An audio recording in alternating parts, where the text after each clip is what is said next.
en fait, on va aborder ensemble le thème du masque. Donc, comme tu l'as dit, Olivier, on met en fait sur notre visage quelque chose qui va troubler la communication du chien, puisqu'il ne va pas pouvoir reconnaître nos expressions, nos mimiques, qu'on peut effectuer lorsqu'on parle, lorsqu'on est content, lorsqu'au contraire, on n'est pas content non plus.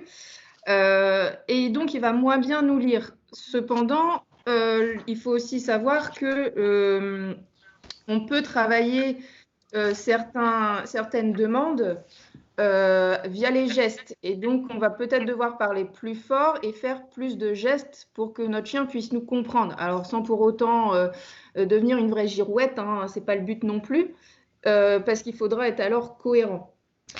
Avant d'aborder justement le thème de désensibiliser le chien au masque, tous les chiens ne vont pas réagir de la même manière. Il y a des chiens pour qui ça va passer tout seul parce qu'ils n'ont pas de problème particulier avec, les expressions faciales ou avec les inconnus.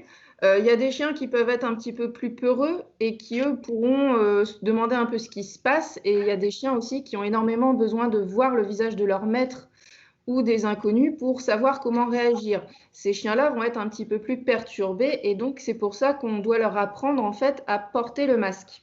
Enfin, à nous voir porter un masque. Ouais. Eux, ils n'en portent pas, on est bien d'accord. Du coup, la première étape, en fait, c'est d'associer l'objet à quelque chose de positif, sans pour autant le porter. Ça, c'est la première étape. Je veux peut-être essayer de le faire avec Naya, non, pour vous montrer un petit peu ce que ça peut donner. Tu veux? Je vais voir si elle est d'accord.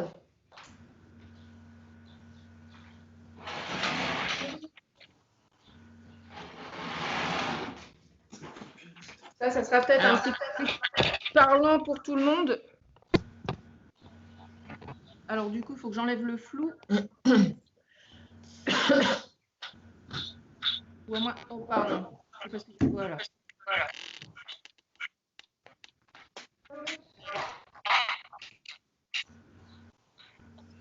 Voilà, ça c'est la première étape.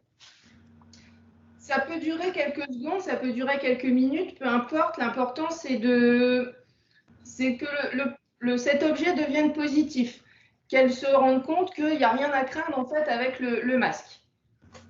Et au contraire, en fait, quand il arrive, il y a un truc cool, c'est que j'ai une friandise. La deuxième étape, ça va être de rapprocher l'objet du visage. On peut le mettre sur le côté, pas forcément devant, le faire bouger un petit peu.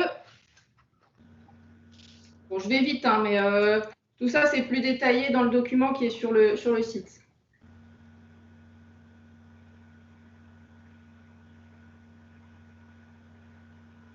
Bon, tu fais ta feignante. Ok, j'ai compris.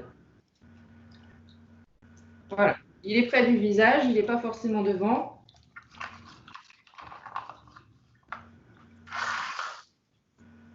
Après, on peut commencer à le mettre devant le visage.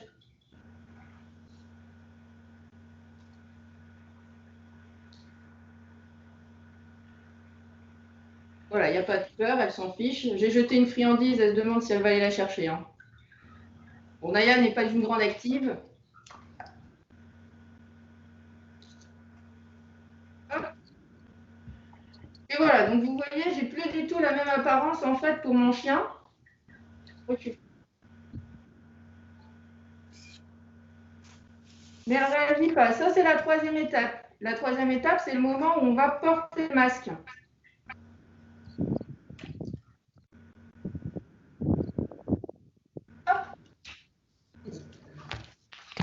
Et on arrête toujours sur du positif avant que le chien ait peur ou quoi que ce soit.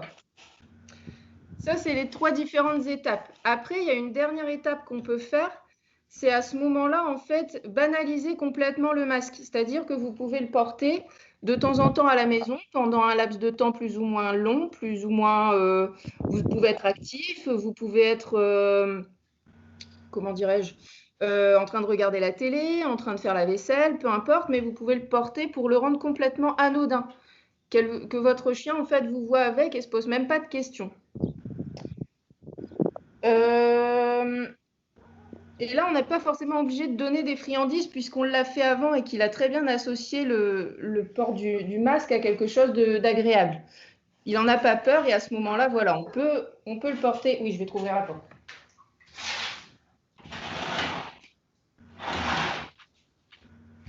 Hop, je vais être avec son papa. Donc voilà, donc en fait, on peut le rendre banal par la suite. Donc vous voyez aussi, quand j'ai mis le masque, je ne sais pas si vous m'avez certainement moins bien entendu. Le chien, ça va être la même chose. Son ouïe est plus fine, il va moins bien nous entendre aussi. Il va moins bien nous comprendre. Donc, dans ce cas-là, on peut mettre en place des gestes pour lui demander de s'asseoir, de se coucher ou toute autre chose, en fait. On peut l'associer dans ce cas-là à des gestes pour que ce soit plus clair pour lui et pour qu'il ne soit pas déstabilisé, qu'il sache ce que vous lui demandiez. Je terminerai là-dessus. Je ne sais pas si j'ai tenu mes 10 minutes, Olivier, tu me diras. Non, c'est ça au départ. Hein? Non, au départ.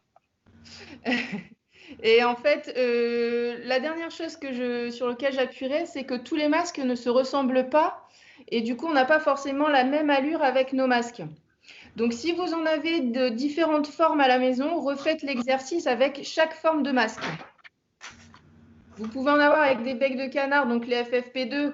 Vous pouvez tester avec ceux-là. Vous pouvez tester avec des masques chirurgicaux, avec des masques en tissu et refaire l'exercice en fait à chaque fois.